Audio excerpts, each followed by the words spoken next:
welcome back. This video is going to be a review of Darling Rose Gold by Stephanie Roble, which comes out in March. First, I want to say, if you're new here, I make videos about books, lucid dreaming. I occasionally post my own music and comedy, especially stand-up comedy, so if any of those things interest you, please subscribe. At the time that I'm filming this, I'm very close to 300 subscribers. I also wanted to pose a question, because a lot of my viewers at this point are other booktubers. 300 subscribers in about a year. How does that compare? You know, I want to hear from other booktubers. How am I doing? Is that terrible? Is that okay? Is that like par for the course? I just don't really have a perspective on that, and I'm interested. And finally, I do have a chapbook of poetry for sale that you can buy, that I'm going to link in the description if you want to support me, and if you like poetry especially. Go check that out. So, let's talk about this book, this cover. Can we talk about this cover? First of all, it's like raised, and it's just so beautiful, and I will admit that I felt like I needed to read this book. The cover, the title, everything like really drew me in. So, this book is about a mom named Patty and her daughter named Rose Gold. The mother has Munchausen's by proxy. Rose Gold doesn't figure this out until she's a teenager, but her mother has been poisoning her. She's been shaving her head, even though she doesn't actually need to. She's been putting her daughter in a wheelchair, even though she can walk, etc. And Rose Gold doesn't figure this out until she's a teenager. They get the internet. And she sneaks on, even though her mother doesn't really want her to, while her mother's sleeping, and she gets an online boyfriend who helps her sort of piece the things together, and she figures out what's going on, and her mother goes to prison. And the book basically opens with her getting out of prison. Dun dun dun, what's gonna happen next? So, and it is pretty clearly a revenge tale. Like, you know from the beginning that some stuff's gonna go down, but you obviously don't know what. Also, should have said this at the very beginning, this is a spoiler-free review. I'll put that in the title and maybe in the thumbnail. Because this book doesn't even come out until March, so you probably don't want me to ruin it. And I will also say right off the bat, I do recommend this book. I gave it 4 out of 5 stars. I liked it. It wasn't perfect, but it's good for what it is, and I think if you like thrillers and you have a stomach for gross, dark stuff, you'll like it, probably. So that's the plot. If that sounds familiar to you, which it probably does, it's because that is extremely similar to an actual thing that happened to this woman named Gypsy Rose Blanchard. Her mother had Munchausen's by proxy. She shaved her head. She put her in a wheelchair. She poisoned her. There are so many similarities, even down to the name.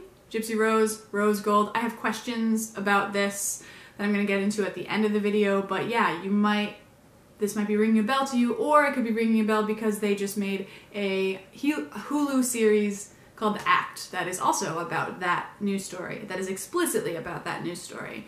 This one, I just find it interesting that it doesn't seem like very obvious, like there's nothing on the back. There is a small note in the beginning from the editor that says, like, you might like this if you're a fan of Gillian Flynn or if you're a fan of The Act on Hulu, and I'm like, why not just own the fact that this is clearly based on a true story? I have questions. I'll say more about that at the end, but first let's just talk about the book. So, writing style. I thought it was pretty good. I didn't think it was anything special, but it was also fine. There was a couple sentences in this book that I felt needed some editing that I was unnecessarily confused about, but this is a galley copy, so maybe those will get edited. I don't know. But overall, pretty good, very readable, very easy to understand. No, I have something else to say about this. So, the point of view, it swaps every other chapter, first person mom, first person daughter. And interestingly, I thought this was really cool. I can't think of another book that's done this, although I'm sure probably books have, I just can't think of one.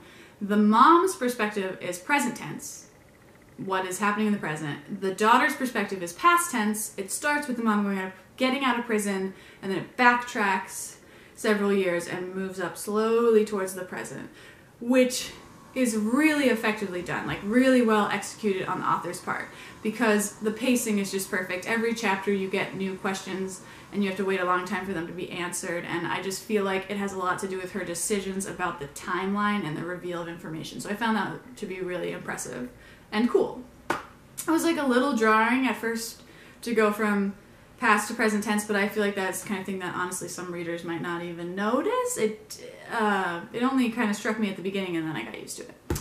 So that's the writing style and the plot. Characterization, I thought Stephanie Roble did a really excellent job with the mother and the mother's point of view. It was really disturbing. I think, you know, obviously she has Munchausen's by proxy. I think, I'm not a therapist, but she probably also would be diagnosed with some kind of narcissistic personality disorder, and she lies not only to other people but to herself. And because we get a first-person narrative with her thoughts, it's really clear and really disturbing and unsettling to get in the mind of that kind of person who really is disguising the truth even to herself. And she did a good job with that. Now the daughter, Rose Gold, her character, I'm not sure I'm 100% sold on her actions. I feel like her character arc was a little not 100% believable for me. I don't think that would be a problem for lots of other readers, but there is a moment, there's a shift just about halfway through the book. Again, I feel like Stephanie Roble really knows what she's doing with like how to structure a novel. Right around halfway point, there's a shift, no spoilers, but the daughter's behavior changes. And I don't feel like there was enough inciting stuff to make her change that way. I just didn't see it. And so that's like the primary reason why I would knock this down to 4 out of 5 stars. The other reason being that I just don't think it needed to be so heavily based on a true story, and I don't understand why this isn't being like mentioned, you know, by the author, by the marketing team, etc. So yeah, was that all I wanted to say about writing, plot, characterization? Yeah, also, I guess I just found it hard. I would call these two characters, the mom and the daughter, both unlikable. And for me, it was kind of hard to read. I don't mind an unlikable narrator. I don't mind unlikable characters. But for both of the main characters in the book, almost everybody in this book is unlikable, actually. But especially for the two perspective characters to both be unlikable, it makes it, for me, such that I don't have anybody to really root for. There's nothing I really want to happen.